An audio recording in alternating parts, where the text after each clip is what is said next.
Solih insonlarning qalblari faqatgina Allohga bog'langan. Xotimal asom, ibodati, salohiyati, taqvosi bilan, yaqini bilan mashhur kishilardan edi. Martabasi oliy edi. Qanday qilib yetdingiz bu martabaga deb so'rashganida 4 ta narsani aytdi. Birodarlar, agar shu 4 ta narsagachi chiroyli suratda amal qila olsak, ishona olinglar, dunyo va oxiratimiz zo'r bo'lib ketadi. Tirikchiligimiz va maishatimiz zo'r bo'lib ketadi. Qalbimiz va jasadimiz zo'r bo'lib ketadi. Nima so'zlar edi u? Quloq solaylikchi. U aytdi: "Rizqimni mendan boshqa hech kim ola olmasligini bildim, xotirjam bo'ldim." Tushunarlimi? Chehlar nech bo'lib ketdi? Nechta o'g'lingiz bor? 3 ta o'g'lim bor. Bittadan chek qilsa, 4 ta qizim bor, chiqar, shpaner me. Voy, rizqi bor uni, xotirjam bo'ling, g'am qilmang, siz faqat ishlang, mehnat qiling, g'am qilmang. Rizqimni mendan boshqa hech kim ola olmasligini bildim, nafsim xotirjam bo'ldi. 99% odam g'ami shu hozir. Xotirjam bo'ling birodar. Mehnat qilyapsizmi? Siz to'g'ri yo'ldasiz. Siz to'g'ri yo'ldasiz, natija Allohdan. Ikkinchisi, amalimni meni o'zimdan boshqa hech kim qila olmas ekan. Amalim bilan mashg'ul bo'ldim. Keyingisi, o'lim to'satdan kelishini bildim va kelishidan oldin amalga, harakatga kirishdim. To'rtinchisi, Alloh azza va jalladan berkin olmasligimni bildim. Shunga yarasha ish tutdim. Ishonavering birodar. 4 qator so'z. Agar shu aytilgan 4 ta narsaga amal qila olsa, kishini dunyosi yu oxirati mustaqim bo'lib qoladi. Qalbi xotirjam bo'ladi, nafsi orom olib qoladi. Krizis deydi. Ming xil narsa bor siqilaman desangiz o'ylab.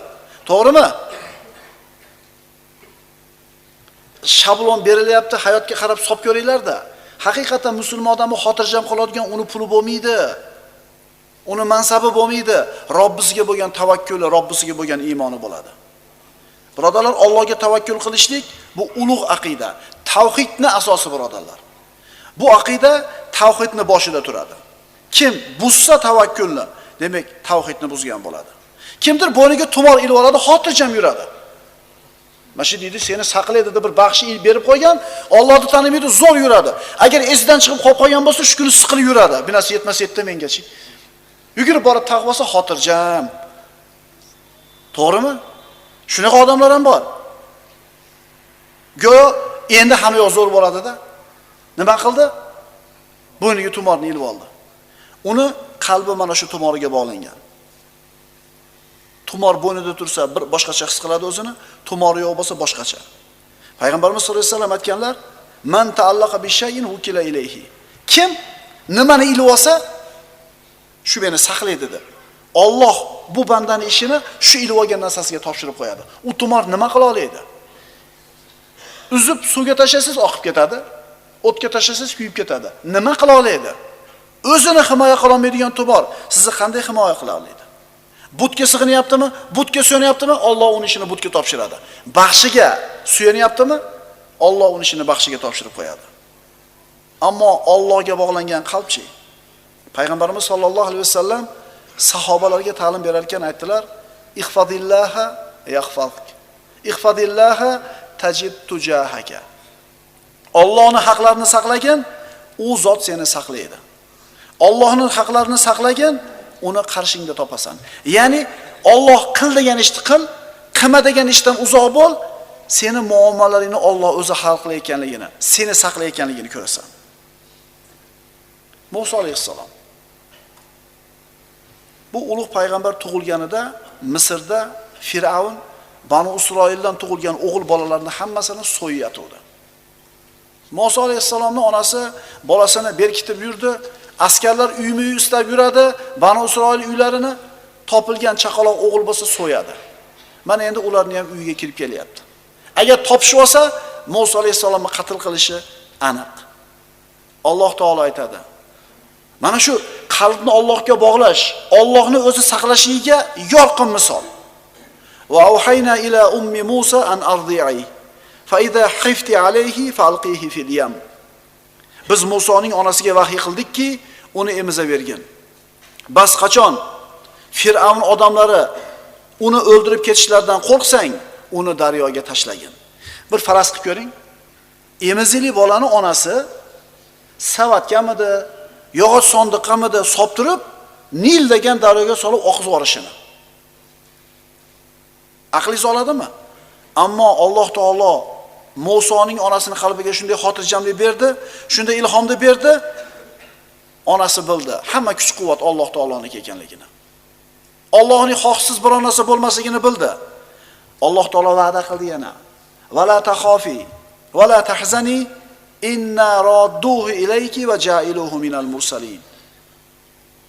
Men aytganimni qilaver, banda. Va qo'rqmagin ham, qayg'urmagin ham. Zero biz uni senga qaytarguvchidirmiz va uni payg'ambarlardan qilamiz. Qaytarib ham beraman, tirik, sog', yana payg'ambar ham qilaman. Solib oqizdi. Allohning o'ziga tavakkal dedi. Natija nima bo'ldi? Daryodan suzib borib Fir'avnning ana shu daryoda bo'yiga qurilgan qasrga borib to'xtadi. Qasrga olib kirishdi, bola qilib boqib oladigan bo'ldi Fir'avnning ayoli. Allohning birodarlar bu hikmati, Allohning hiylasi bu. Emizikli bola yig'ladi, emizadigan ayollarni qidirib enagarada topdi, birontasini emmadi. Bozorga olib chiqishuvdi, Musa alayhisalomni onasini qo'liga topshirishdi. Mana endi birodarlar, Musa alayhisalomni qatl qilishlik uchun chaqlangan qilichlar Musa alayhisalomni qasrga, Musa alayhisalomning onasining uyiga qilib, olib borib xizmatda bo'lishdi.